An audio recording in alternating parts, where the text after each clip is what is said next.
नमस्कार दोस्तों। स्वागत है आपका हमारे चैनल मानव दृष्टि पर। और मैं हूं जयप्रकाश श्रीवास्तव। आज हम बात करेंगे एक ऐसे विषय पर जो हमारे जीवन का आधार है, लोकतंत्र। क्या लोकतंत्र सिर्फ हर 5 साल में वोट डालने का नाम है, या इससे कहीं ज्यादा? क्या यह सिर्फ अधिकार है या जिम्मेदारी भी? इस 10 मिनट की वीडियो में हम लोकतंत्र की सच्ची परिभाषा समझेंगे, तथ्यों के साथ, और देखेंगे कि आखिर क्यों वोट के साथ जिम्मेदारी आती है। अगर आपको यह पसंद आए तो लाइक, शेयर और सब्सक्राइब करें। चलिए शुरू करते हैं। सबसे पहले, लोकतंत्र क्या है?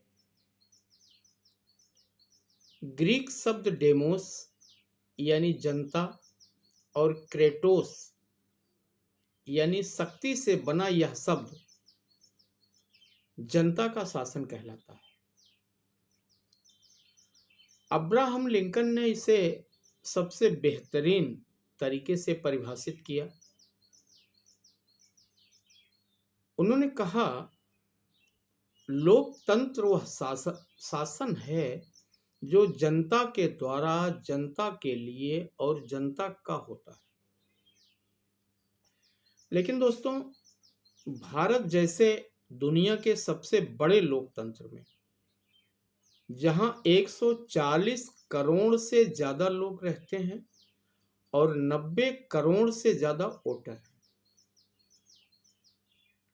लोकतंत्र सिर्फ वोटिंग मशीन में बटन दबाने की प्रक्रिया को नहीं कहते।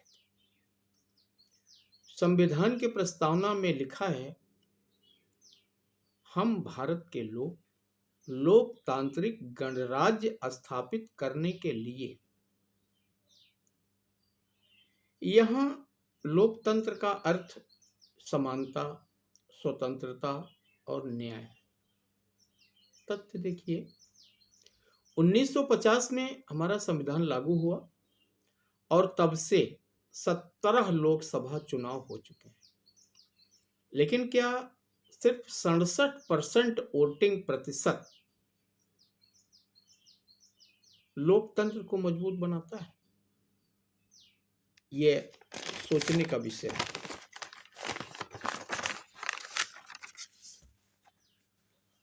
अब सवाल है, लोकतंत्र सिर्फ वोट है या जिम्मेदारी? कई लोग सोचते हैं वोट डाल दिया, काम हो गया, लेकिन यह अधूरी सच्चाई है।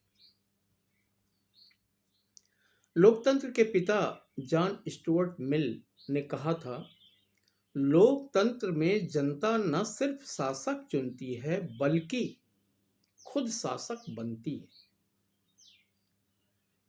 पहला तथ्य, वोट एक अधिकार है, लेकिन जिम्मेदारी से जुड़ा।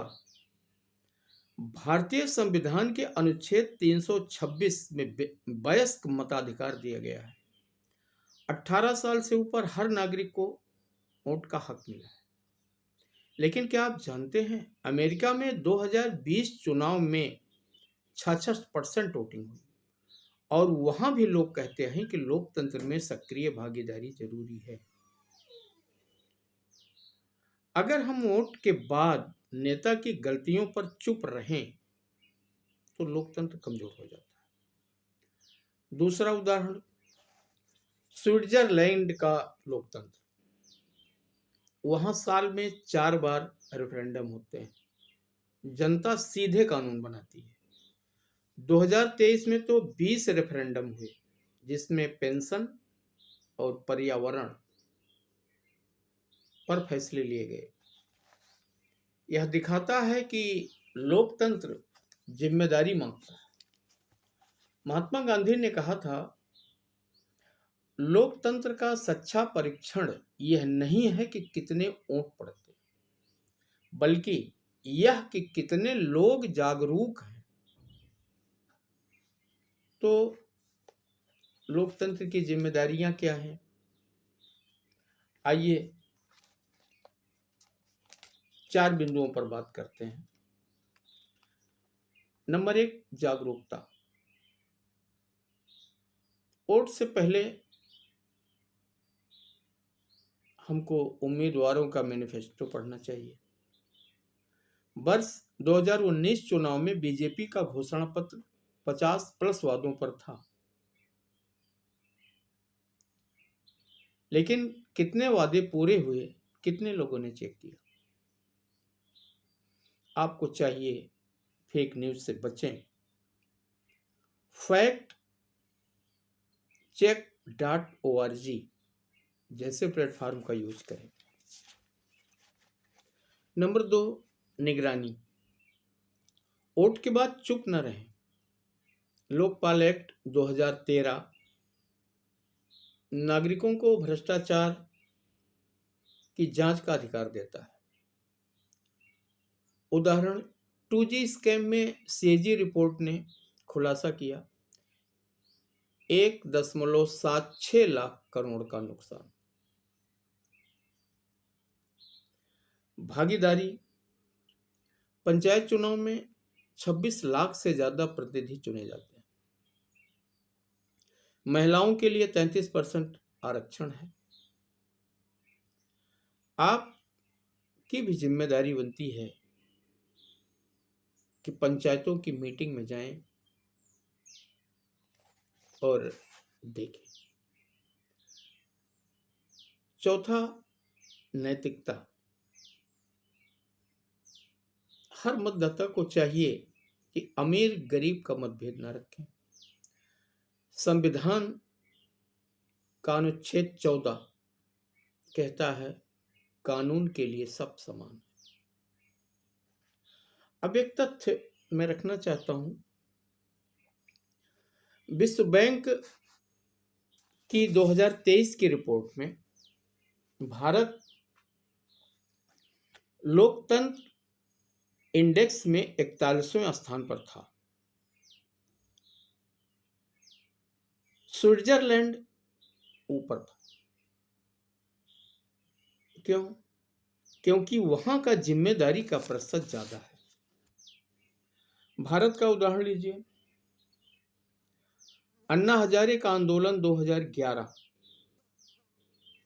लाखों लोगों ने भ्रष्टाचार के खिलाफ सड़क पर उतरकर जिम्मेदारी दिखाई, जिससे लोकपाल बना। दूसरा, चिपको आंदोलन 1974।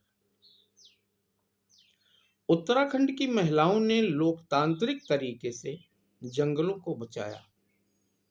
ये साबित करते हैं कि लोकतंत्र वोट से आगे है। अगर हम जिम्मेदारी न लें तो लोकतंत्र बोली गोली का शिकार हो जाता है, जैसा कि आपने देखा पाकिस्तान में हुआ। दोस्तों, नेल्सन मंडेला ने कहा था, लोकतंत्र कोई उपहार नहीं बल्कि निरंतर संघर्ष है। भारत को मजबूत लोकतंत्र बनाने के लिए वोट देना जरूरी है, लेकिन जिम्मेदारी अनिवार्य है। आइए आज से संकल्प लें, हर चुनाव में वोट देंगे, फेक न्यूज नहीं फैलाएंगे और लोकतंत्र के लिए अपनी जिम्मेदारी भी निभाएंगे। यह थी हमारी चर्चा। कमेंट में बताएं आपके लिए लोकतंत्र का मतलब क्या है। अगली वीडियो में फिर मिलते हैं नई दृष्टि के साथ। जय हिंद।